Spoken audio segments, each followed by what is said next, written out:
Isso. Próxima segunda. Mas não é uma redação do Enem, certo? É uma redaçãozinha curta, que senão eu vou passar vários dias para ler, certo? 2 parágrafozinhos, só dando a ideia que você tem. Bom dia, né, gente? Tudo bem? Como é que vocês estão? Estamos de volta.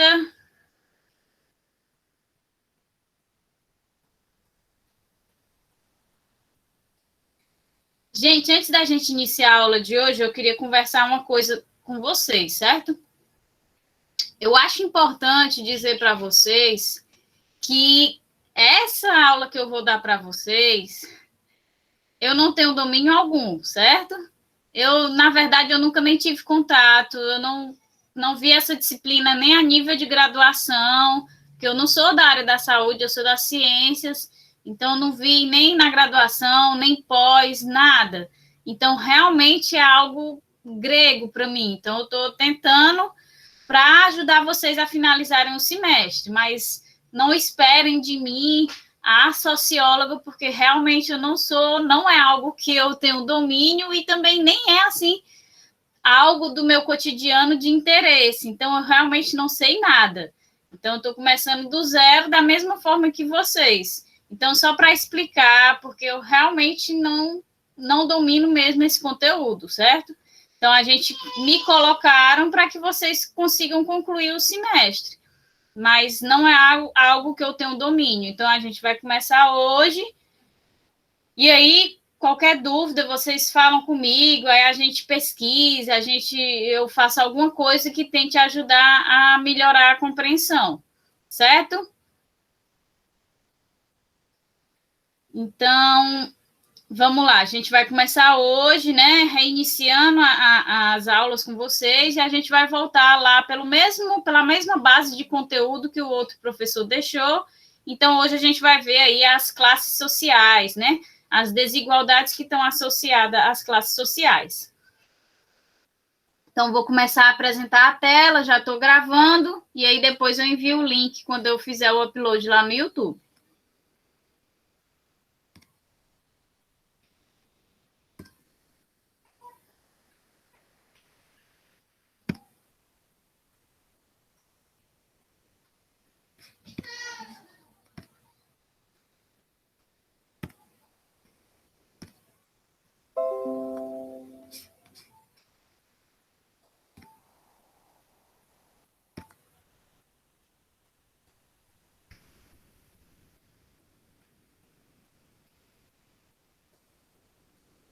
Pronto.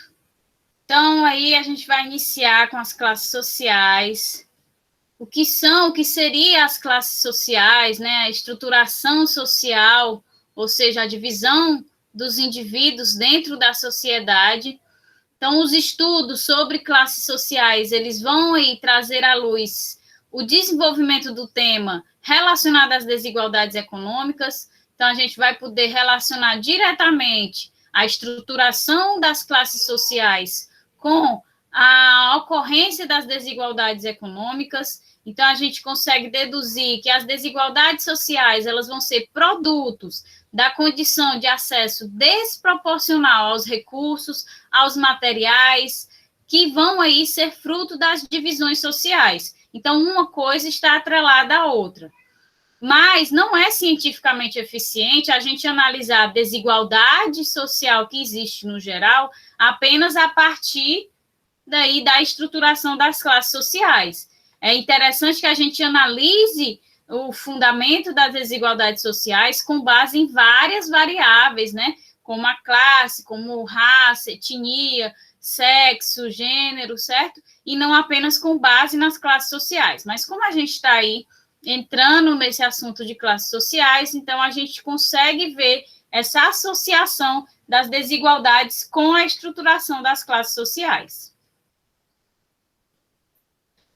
A sociedade moderna ela é dividida em classes sociais e essas relações sociais que os indivíduos mantêm, estando posicionados em determinada classe, vai produzir um forte impacto nas suas escolhas e nas suas chances de vida.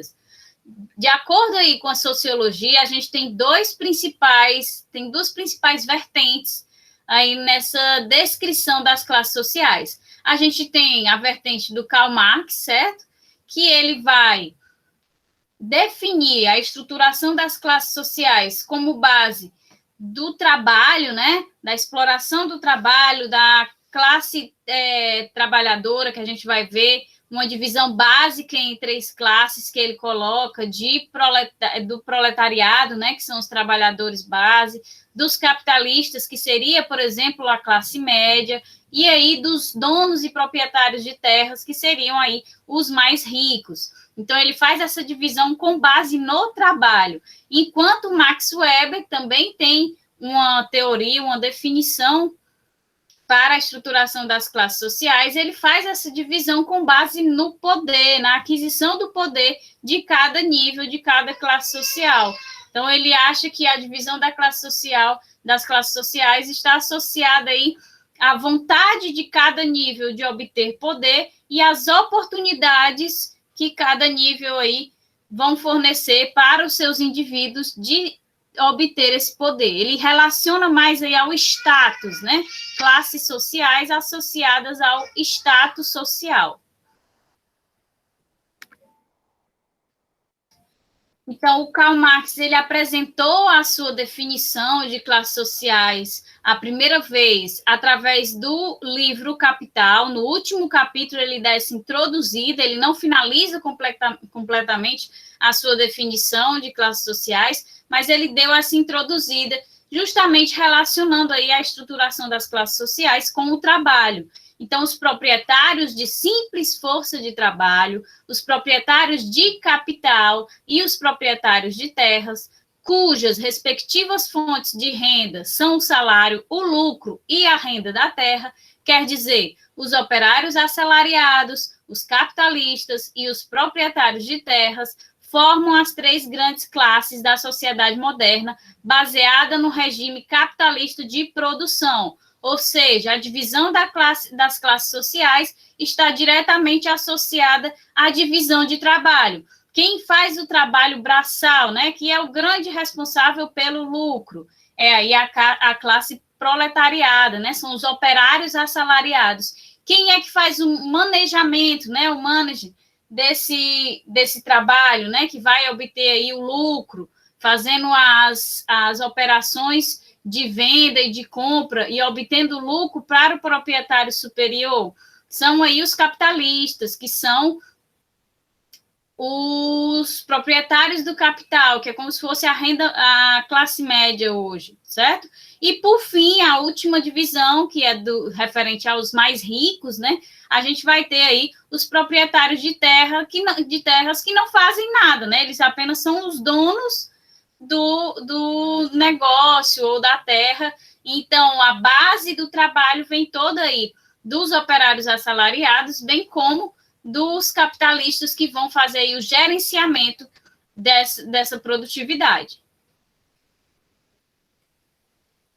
Então, para o Marx, não será através da observação empírica que a gente vai determinar a existência das classes sociais, mas sim da investigação teórica do modo de produção que a constitui.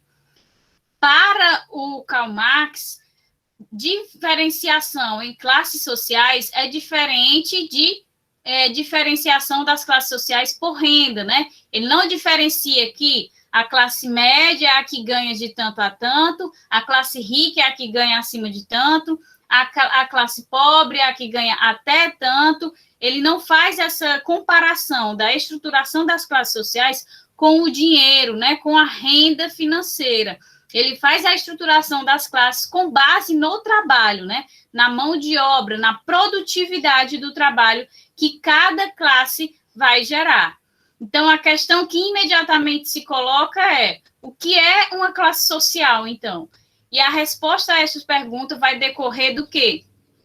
Da resposta que a gente deu, que a gente vai dar a essa outra pergunta. O que é que transforma os operários assalariados, os capitalistas e os proprietários de terra em fatores das 3 grandes classes sociais, né? E o que foi que a gente colocou? Que o que é que transforma esses 3 níveis nos 3 níveis bases de estruturação das classes sociais, segundo Karl Marx?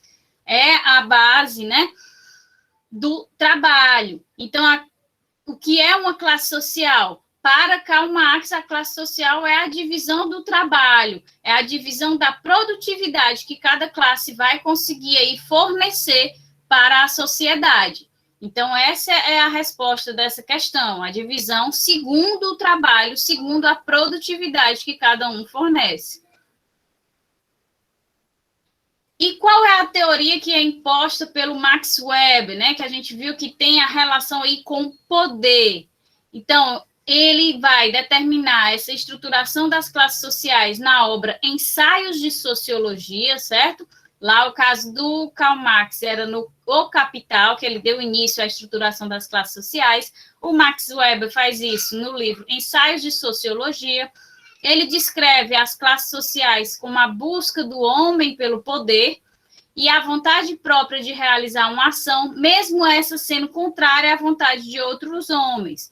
Então, pela busca do poder, o homem vai realizar determinada ação, independente do que vai ocorrer para outros indivíduos. Então, para ele, a estruturação das classes sociais, as ordens sociais estão aí relacionadas à distribuição do poder.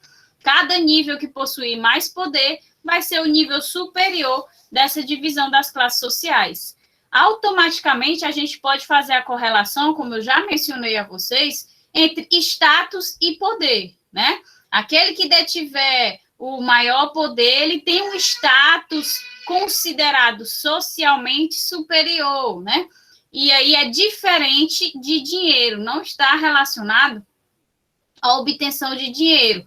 A pessoa pode ter muito dinheiro e não ter uma capacidade de exercer poder sobre a sociedade, certo? Então, para ele, a divisão não está relacionada aí ao financeiro, está relacionada à capacidade de exercer poder, de deter o poder em si, certo? Então, pode-se haver, no nível superior da classe, pessoas ricas que possuam a mesma quantidade de dinheiro e uma ter uma classificação, segundo Max Weber, superior à outra, porque ela detém um poder maior de influência do que a outra. Então, ele faz essa correlação de relacionar a classe social com o poder, porque ele acha que o poder tem a capacidade aí de interferir diretamente na vida da pessoa. Aquela pessoa que detiver o maior poder, consequentemente, vai obter maiores oportunidades de se dar, vamos colocar assim, se dar bem na vida, porque ele tem uma capacidade de influência maior do que aquele que não tem.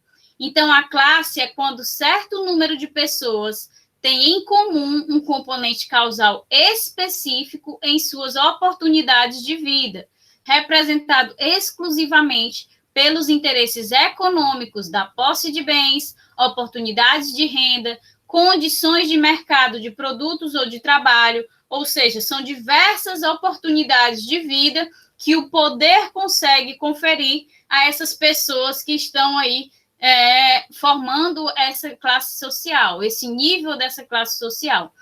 Então, aqueles que têm o mesmo padrão de bens, o mesmo padrão de alcançar, vamos enquadrar aqui com hoje, né? De conseguir entrar numa universidade, de conseguir um emprego. Então, todos aqueles que têm o mesmo nível de oportunidades de vida são enquadrados dentro da mesma classe social, segundo o seu poder, a sua capacidade de influência, certo? Então, para Max Weber, a divisão das classes sociais está diretamente relacionada aí às oportunidades que cada pessoa vai conseguir. Então, para Weber, a classe indica situações da vida sujeitas a mudanças decorrentes do volume e tipo de poder ou a falta dele propriamente, né, de dispor de bens ou de habilidades em benefício de renda de uma determinada ordem econômica. A situação de classe é uma situação de mercado, certo? Então, quando ele coloca aí, inclusive, relacionando poder com habilidades, é aquilo que a gente vê na base da universidade, né? Aqueles que tiveram uma formação em escola privada, têm uma capacidade diferente daqueles que tiveram formação em escola pública. Então, automaticamente, lá na frente, se enxerga como se a diferença entre aqueles dois indivíduos fossem diferenças de habilidades, né? Que um tivesse mais habilidade que o outro. Mas, na realidade, foi aí a oportunidade que foi diferente para eles. Então, por isso, eles se dividem em classes diferentes na sociedade. E aí a gente tem um autor mais recente, né, que é o Wally Wright, que ele faz aí uma síntese de todas as informações fornecidas pelo Karl Marx e pelo Max Weber, certo? Então, segundo ele, as correntes marxista e weberiana compartilham igualmente de certas ideias comuns no campo da análise de classes. Ambas as tradições sustentam uma concepção relacional de classes, destacam o papel de controle dos ativos ou recursos economicamente relevantes e entendem que o poder causal de classe opera em parte através do modo como as relações moldam os interesses materiais dos autores.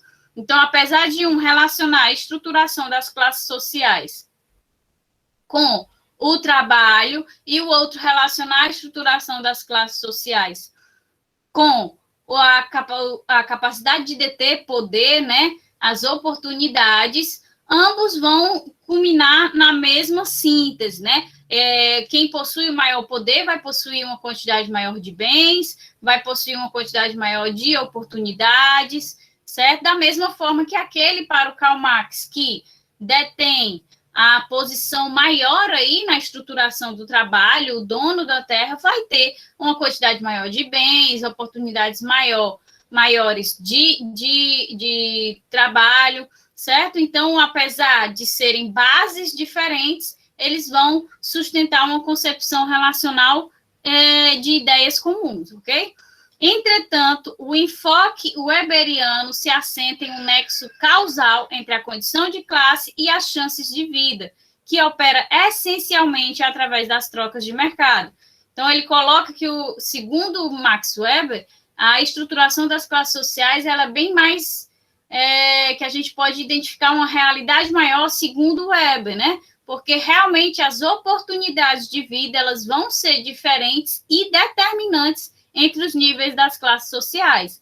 Então, quando a gente aplica para hoje, a gente consegue observar que aqueles que tiveram oportunidades diferentes têm aí um futuro diferente, salvo exceções, né? Então, a gente observa aí que o Weber ele tem uma correlação mais direta com o que ocorre de fato hoje na sociedade.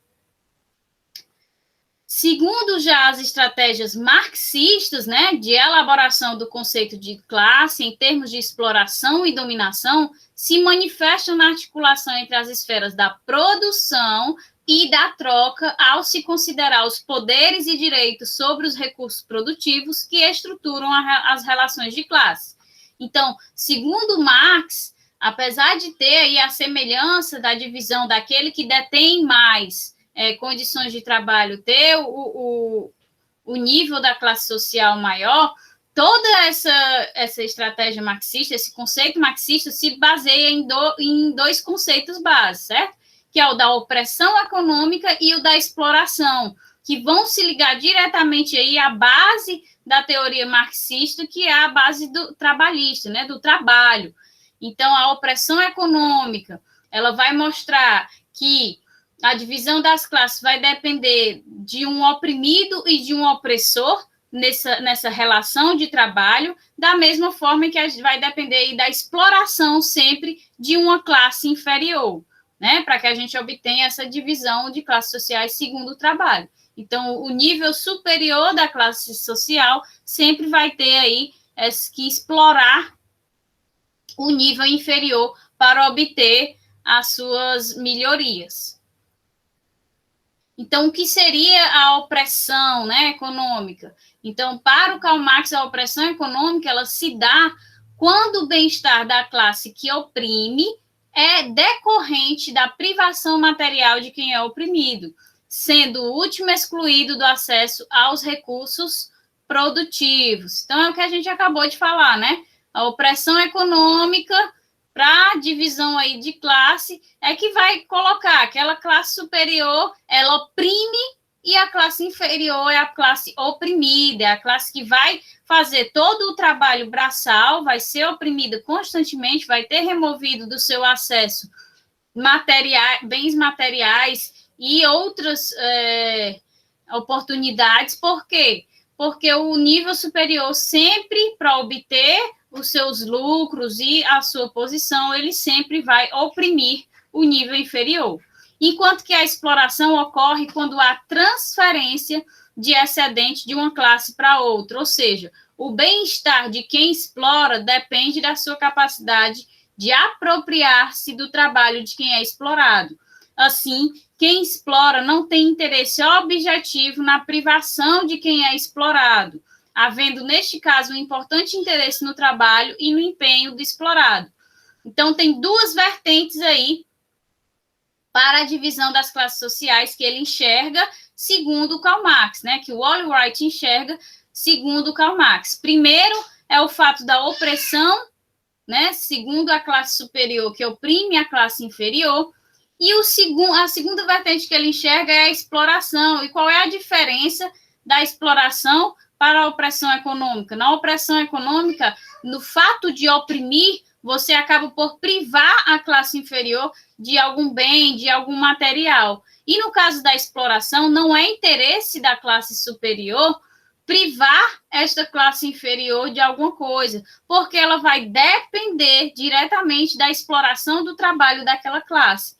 Então, ela não é de interesse da classe superior privar o explorado de alguma coisa. Ele tem interesse no trabalho dele, por isso que ele dá condições melhores para que ele possa trabalhar e, no final das contas, ele acaba lucrando mais, né? Que ele é o nível capitalista. Então, o que é que a gente pode deduzir, né? Que a estrutura de classes é como uma estrutura de relações sociais que constrói um sistema de posições ocupadas por pessoas ou famílias e que indica seus interesses.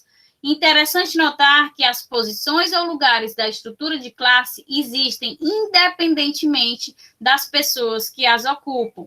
Porém, estes lugares indicam e determinam os interesses do indivíduo que vier a ocupá-lo.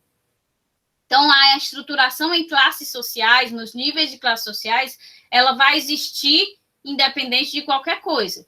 Se alguém tiver, segundo Weber, uma oportunidade maior, apesar de tudo, de não ter tido poder no início da vida, mas ele conseguiu uma oportunidade, foi uma exceção e conseguiu sair de um nível de classe social para um nível de classe social superior. Ele obteve uma oportunidade e subiu de nível. Mesmo ele tendo saído daquela posição inferior na estruturação da classe social, essa estruturação vai continuar existindo. Continuam existindo as pessoas que dividiam a classe com ele anteriormente, que não possuem oportunidade, que não têm as habilidades necessárias. Então, continua existindo, independente de qualquer coisa, a estruturação em classes sociais. Porém, o lugar que essa pessoa vai assumir vai indicar e determinar os interesses do indivíduo que está ali ocupando essa classe, seja ela do nível inferior, seja a busca por poder, né, para alcançar o nível superior.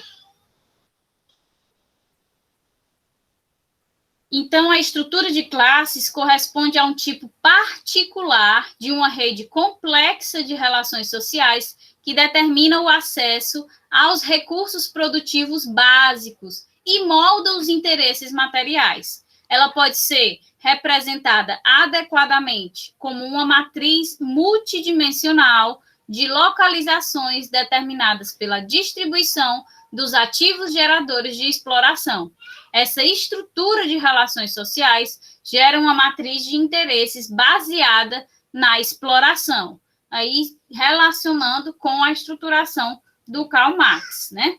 Que ele faz a relação, esse autor, Santos, ele faz a relação total com a exploração. Ele não vê ali como a opressão econômica, ele enxerga apenas o interesse da classe superior em explorar a classe inferior, explorar o trabalho da classe inferior, certo? A estrutura social brasileira, ela é de grande heterogeneidade, que a gente sabe, né? Dentro de um também grande segmento de alto emprego, e isso ocorre por quê? Porque a gente é um país em desenvolvimento, né? Essa característica de várias classificações, uma heterogeneidade das classes sociais dentro da sociedade brasileira é uma característica dos países em desenvolvimento. Quando você vai para os países, né? Estados Unidos, países da Europa, a gente não tem essa subdivisão de classes tão grande como aqui A, B, C, D, E, certo? Lá tem mais a divisão em 3 classes. Aqueles que têm um nível considerado lá na Europa como pobre, né, mas que é bem superior ao que é aqui. Nós temos a classe média e temos os ricos. Enquanto aqui nós temos diversas divisões, como a gente pode ver aí nessa figura de 2018, no censo de 2018, a gente tem aí a classificação em A, B, C, D, E, né? Onde A e B vão ganhar mais de R$ 8.000 por mês, sendo que ainda tem a divisão entre A e B, em que A vai ganhar muito mais do que R$ 8.000, certo? Ele ainda vai se subdividir com o B. Nós temos a classe C, que vai ganhar aí a classe média, né, que ganha entre 1.892 até 8.000, e temos a classe D e E, que também ainda tem uma subdivisão de classe social, que é aí quem ganha até 1.892, e a classe E são aqueles que vivem aí com menos de R$ 1 por dia, né? Então, são aquelas pessoas realmente miseráveis que precisam de ajuda. Então, a gente tem essa subdivisão que é característica desses países em desenvolvimento. E vem se mantendo aí estável, né, essa divisão de classes, como a gente observa aí nas figuras. A gente vê uma diferença a partir de 2003, né? De 2003 até 2014, a gente tem uma redução, acho que essa figura é tendenciosa. Ela tem uma redução aí da quantidade de pessoas da classe D e E.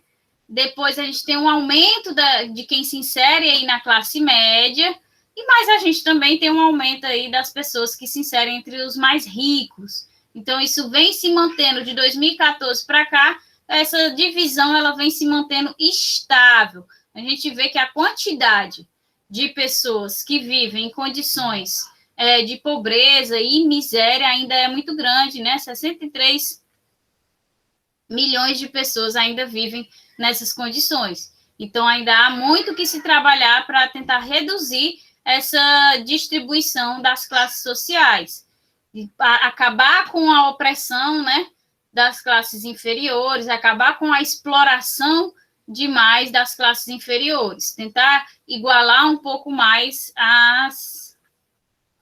as classes sociais, como ocorre aí nos países já desenvolvidos.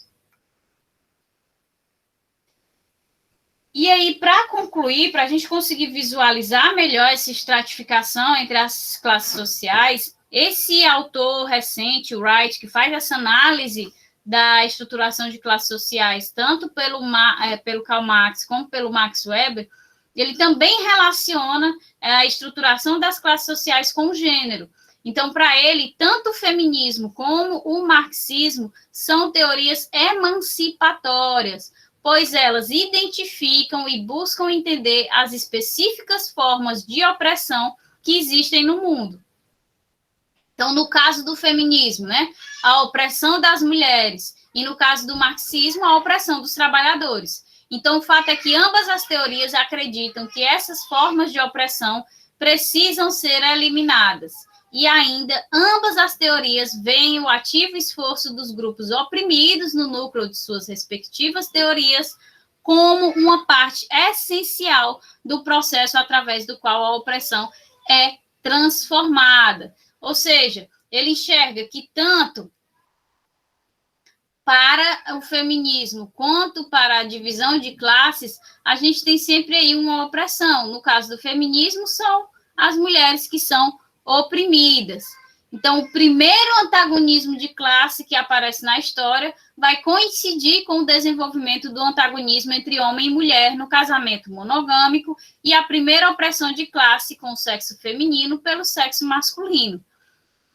Então, desde sempre que a gente tem aí a cultura de que o marido é o superior à esposa, né? Que o masculino é o superior ao feminino. Antes mesmo da gente entrar ali na Idade Média, iniciar os comércios e aí começar a ter uma circulação de dinheiro bem maior, que acaba por aí aumentar essa discrepância entre as classes sociais. Então, antes mesmo da divisão entre as classes sociais acontecer, a gente teve lá na época das cavernas sempre que o homem, o sexo masculino era superior ao feminino, né? Que ele puxava o cabelo da mulher e todas as características que a gente tem da Idade da Pedra. Então, essa divisão aí, onde ainda não existia a divisão de classe, é o primeiro antagonismo de classe, né? Entre homem e mulher,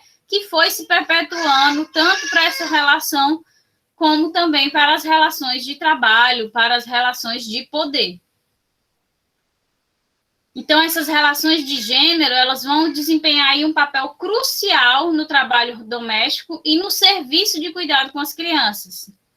Então, explica por que os empregos com características particulares têm mais oferta do que outros, como aqueles que estão disponíveis para mulheres solteiras e sem filhos, certo? Então, a gente tem essa estratificação, essa diferenciação de homem e mulher, não apenas na relação homem e mulher, né? Que ainda existe hoje em dia uma cultura muito machista em muitas relações, mas não é só apenas na relação homem e mulher, a gente tem na relação mesmo sociedade e mulher. A gente vê muitos casos em que a mulher ganha menos do que o homem desempenhando a mesma função, a gente vê muitos casos em que aquelas mulheres que têm a família, né, que têm filhos, elas têm um detrimento de seleção em empregos do que outras que não têm. Então, tudo isso a gente enxerga como a mulher sofre a opressão da mesma forma que nas classes sociais também, aquele que é a base das classes também vai sofrer uma opressão. E aí a gente enxerga que isso aconteceu ao longo do tempo, né? E inclusive até hoje, por conta aí da alta mortalidade infantil, que se fez uma necessidade, né? Também por conta das altas taxas de fertilidade dos homens, se fez uma necessidade de criar as relações de gênero. Então, essas relações de gênero, elas criaram a necessidade das esposas se manterem em casa pelas crianças e dos maridos irem trabalhar fora de casa, sendo apontados como provedores. Assim, o salário familiar, né, as forças estratégicas econômicas da classe valorizam o homem como provedor do lar e responsável pela classe familiar. Então, essa base de relação de gênero, né, da superioridade masculina sobre o feminino, ela vai implicar diretamente aí na estruturação das classes sociais. Os homens são valorizados nessa estruturação porque eles são vistos como provedores, são vistos como responsáveis, porque ao longo da evolução foi se colocando essa posição da mulher como aquela que vai cuidar da casa, que vai cuidar das crianças, e não como provedor. Está mudando isso? Está mudando, a gente consegue enxergar, mas ainda está muito embasado, da mesma forma que a divisão entre as classes sociais está mudando, a gente vê que mais pessoas ali, está subindo o número de pessoas que estão aí entrando para a classe média, né, que estão saindo do miserável, da classe E, estão indo para a classe D. Então, está melhorando, mas ainda tem uma longa aí jornada pela frente, da mesma forma que as relações de gênero são as relações entre as classes sociais. Então, a gente tem que tentar diminuir o papel opressor e de oprimir para que a gente consiga alcançar uma igualdade, uma equidade maior entre os componentes dessas relações, certo? Então, a gente vai ver 2 videozinhos, eu sei que não é muito divertido ver vídeo, mas a gente vai ver 2 vídeos, acho que dá uns 20 e poucos minutos, porque eles conseguem explicar melhor do que eu essa diferenciação entre as classes, certo? Então, aqui. A gente vai começar a nossa série de vídeos sobre classes sociais. Na sociologia, o conceito de classe social está ligado ao estudo sobre estratificação social. A gente entende por estratificação social a divisão da sociedade em estratos, quer dizer, camadas sociais. Então, a estrutura segundo a qual uma sociedade organizada vai definir como vai se dar a distribuição dos indivíduos em camadas sociais diferentes. Por exemplo, a sociedade estratificada em estamentos na Idade Média europeia ou a sociedade estratificada em castas da Índia até bem pouco tempo atrás. Não vou me dedicar a esses tipos de sociedades nesse vídeo, mas se você tiver um interesse sobre elas, você deixa os seus comentários aqui. A gente vai começar a estudar as classes sociais a partir da visão do Karl Marx. Isso porque, muito embora o termo já fosse usado pela Europa antes disso, foi ele, junto com Engels, que primeiro desenvolveu a teoria de classes. Ao estudar a sociedade capitalista, o Karl Marx entendeu que ela está estratificada por uma estrutura de classe. Para ele, o capitalismo produziu uma divisão social entre os proprietários dos meios de produção, a quem ele chamou de burguês, e os não proprietários dos meios de produção, a quem ele chamou de proletário. Entendendo, então, os meios de produção como recursos, materiais que são necessários para produzir mercadorias, como, por exemplo, uma fábrica, uma máquina, o próprio capital a ser investido, a matéria-prima e o pagamento da mão de obra, os detentores desses meios de produção teriam uma condição de vida diferente e privilegiada em relação aos proletários. Não teriam nada além da sua força de trabalho para vender e assim conseguir obter seus meios de existência. Aqui eu aproveito para te apresentar o sociólogo e antropólogo Rodolph Stavenhagen. Ele nasceu na Alemanha em 1932, mas antes de completar 8 anos, ele foi para o México fugindo dos nazistas. No México, ele desenvolveu estudos sobre populações indígenas e se tornou um importante ícone dos direitos humanos. Faleceu recentemente, em 2016. E seu texto Classes Sociais e Estratificação Social, presente no livro Classes Sociais nas Sociedades Agrárias, mas que você pode ler na coletânea Sociologia e Sociedade, organizada por Maria Alice Forac e José de Souza Martins. Ele diz que as classes sociais só podem existir dentro de uma teoria de classes e de uma estrutura de classes. Além disso, ela é uma categoria histórica que está o tempo todo relacionada ao desenvolvimento da sociedade. Se uma classe social pertence a uma estrutura de classes, ela vai mudar conforme ocorrem as transformações nessa estrutura, sendo o resultado de uma série de contradições e relações dialéticas entre umas e outras. Então, acontece que as estruturas sociais moldam as classes, e estas, por sua vez, a partir das suas contradições, também moldam e constroem as estruturas. Existiriam, então, 2 fases no desenvolvimento de uma classe social. A primeira, uma classe social nunca existe de maneira isolada, e por ela ser parte de um sistema todo, ela acaba existindo em relação a outra ou a outras classes que estão dentro da mesma sociedade. A segunda fase acontece quando a classe toma consciência de si mesma, dos seus interesses e da sua missão histórica.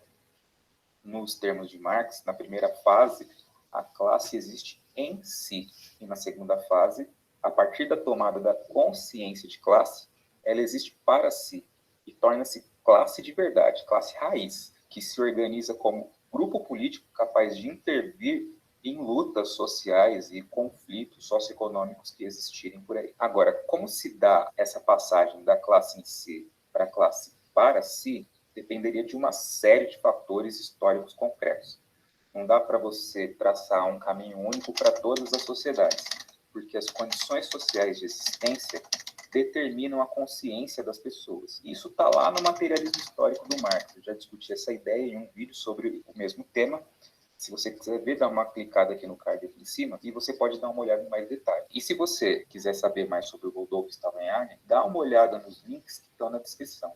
A referência do texto em que ele discute tais questões também está lá. Agora imagine uma sociedade qualquer que tem um sistema socioeconômico determinado, no caso, o capitalismo. Essa sociedade vai abrigar as classes produzidas por esse sistema, e essas classes provavelmente vão ser antagônicas, ou seja, elas vão ser opostas entre si. E ao mesmo tempo que elas são antagônicas, elas vão ser complementares. Elas vão ser opostas porque vão ter interesses políticos e econômicos particulares, que podem implicar, podem gerar conflito entre elas mesmas. E elas também vão ser complementares porque as relações que existem entre elas vão formar, vão estruturar a sociedade. A sociedade seria a estrutura construída pelas relações de conflito, de oposição e de complemento entre uma classe e outra. Como nem sempre as pessoas conseguem notar essas relações do cotidiano, um bom exemplo pode ser visto na ficção. Por exemplo, a série Expresso do Amanhã mostra um futuro distópico, em que as mudanças climáticas provocaram um aquecimento insuportável do planeta, fazendo com que os cientistas desenvolvessem uma técnica para resfriar a Terra. Acontece que esse procedimento de resfriamento deu errado e provocou o congelamento do planeta, acabando com toda a vida na Terra. O empresário, então, teria previsto essa catástrofe e teria construído um trem com mais de 1.000 vagões, que serviria como arca e circularia infinitamente pelo mundo, gerando energia para si mesmo e possibilitando a vida dentro do trem. Mas para entrar no trem, era preciso ter bilhete, ingresso, e esses bilhetes tinham que ser comprados. Com valores diferentes, esses bilhetes dariam acesso a vagões diferentes do trem, sendo que esses vagões seriam ocupados por pessoas com poderes aquisitivos correspondentes aos bilhetes que compraram. Então haveria vagões para a primeira, segunda, terceira classe. E no dia da partida do trem, no entanto, muitas pessoas que estavam sem bilhete conseguiram invadir o trem e constituíram ali uma população que habitou os últimos vagões, o fundo do trem, representando ali os marginalizados. Se você quiser ver a série, deixei o link aqui na descrição.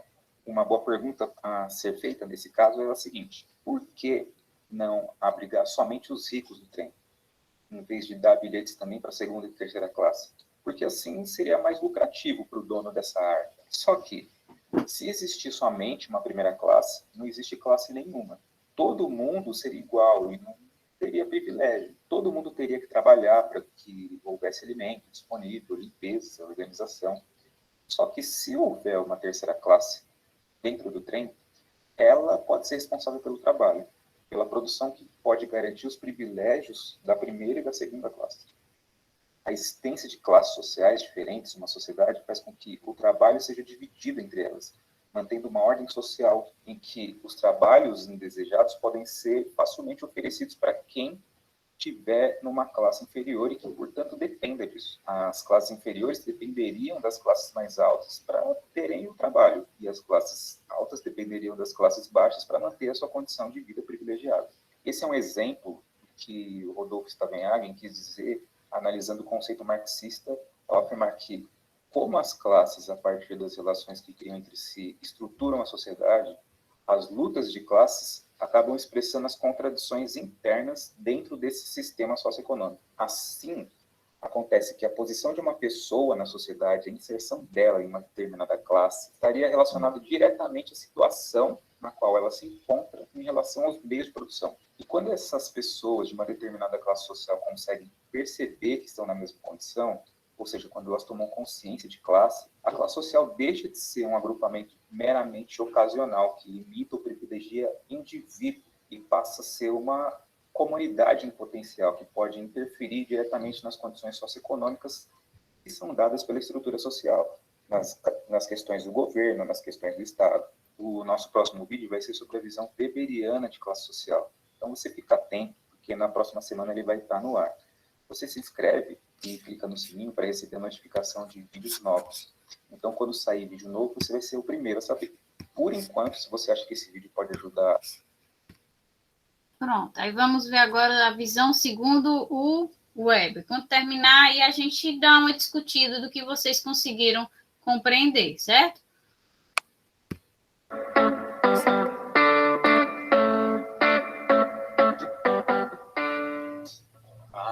Uma aglomeração. Eu sei que você está com saudade. Imagina que esse povo todo participa de uma sociedade. Essa sociedade tem algumas regras para funcionar. Para os carros não atropelarem as pessoas na rua, para as pessoas não saírem por aí agredindo umas às outras, ou até para ninguém sair por aí contaminando a galera com alguma doença contagiosa. Agora, o que garante que as pessoas vão seguir essas regras? Qualquer um pode cruzar o sinal vermelho ou sair sem máscara apertando a mão das pessoas, mesmo sabendo que está contaminado com um vírus perigoso. Max Weber diria que uma lei existe quando a pessoas dispostas a fazer com que elas sejam cumpridas. Haveria um aparato complexo formado por leis, sanções, julgamentos e punições que poderiam ser garantidas até com o uso da violência por parte do Estado.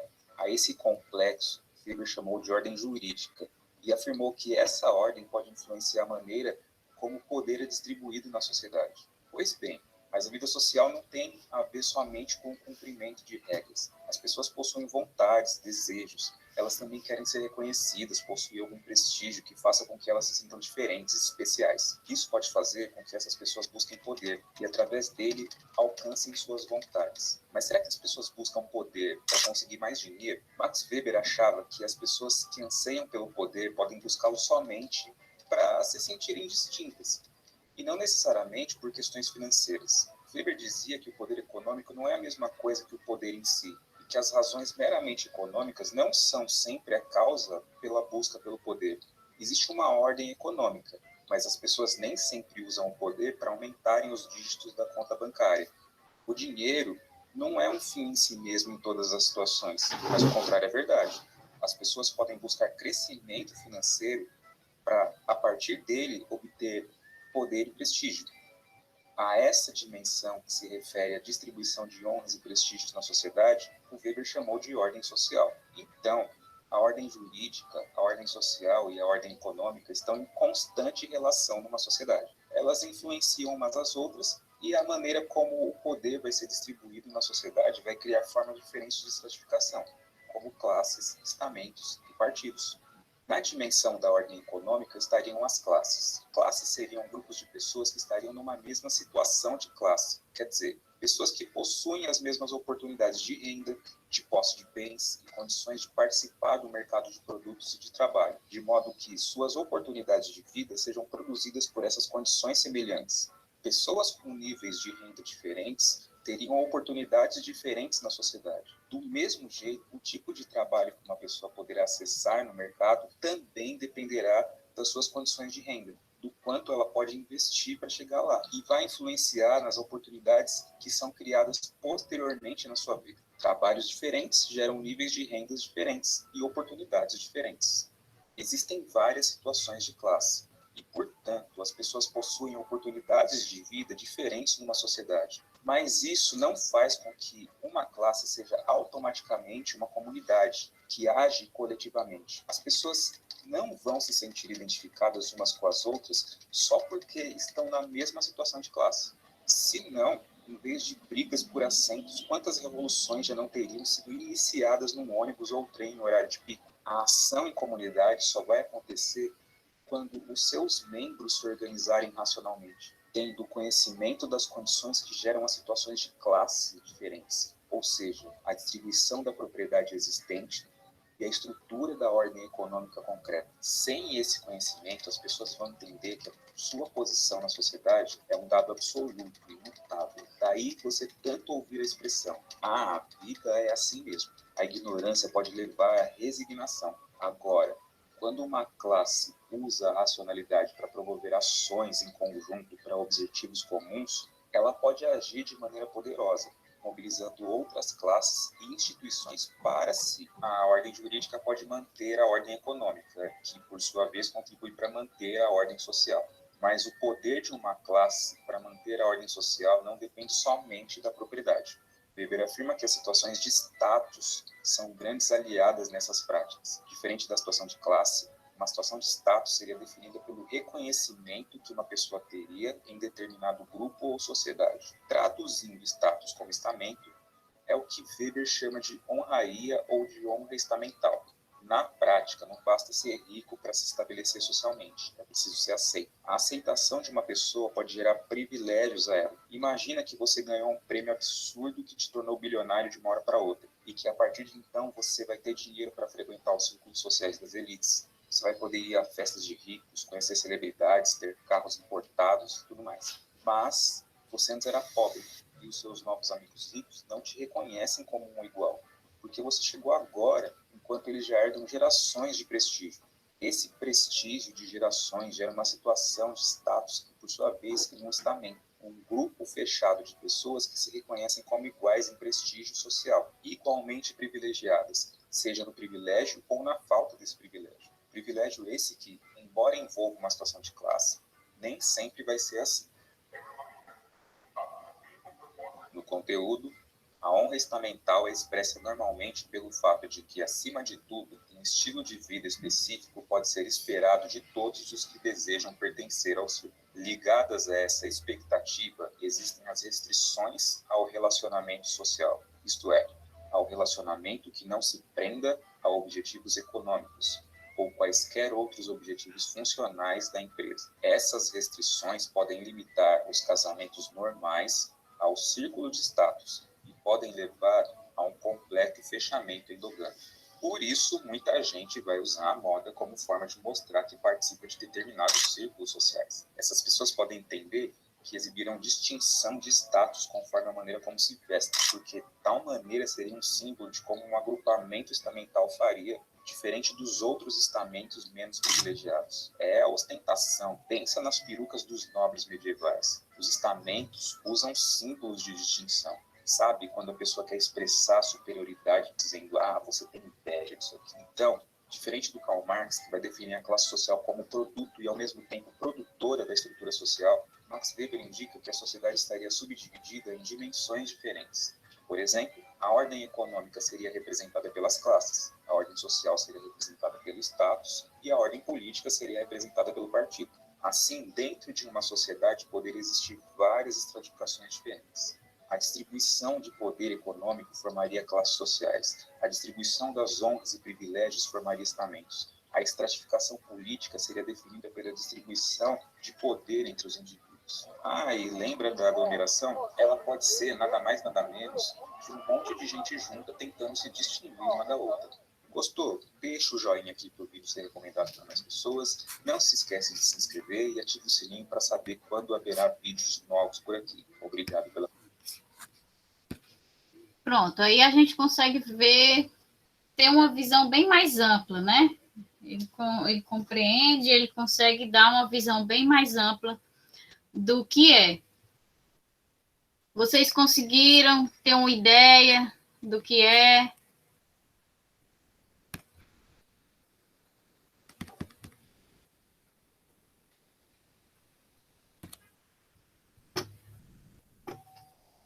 E a redação que eu proponho a vocês é isso, é vocês tirarem a ideia do que é essa estratificação social, seja segundo Weber, seja segundo Karl Marx, o que é que vocês... na minha época não tinha, não. Já faz uns 11 anos, 12... Nossa, faz mais. 2006. Faz muitos anos, na minha época não tinha, né? Essa sociologia, essas coisas que tem agora para o Enem. Aí, o que vocês entenderem, tirarem desse ponto, aí vocês tentam dizer como vocês acham que impacta essa situação na saúde, né? A estratificação das classes sociais, como é que vocês entendem que impacta na saúde? Lembrando, aqueles 2 parágrafozinhos curtinhos, certo? Para não ficar extenso demais, porque senão eu não vou conseguir ler, certo? Então, aí vocês têm até a próxima semana para me mandar, e na quarta-feira de manhã eu envio a aula gravada, vai ser sobre o racismo, ok? Beleza, pessoal? Qualquer dúvida é só falar comigo, tá? Bom dia, gente. Tchau.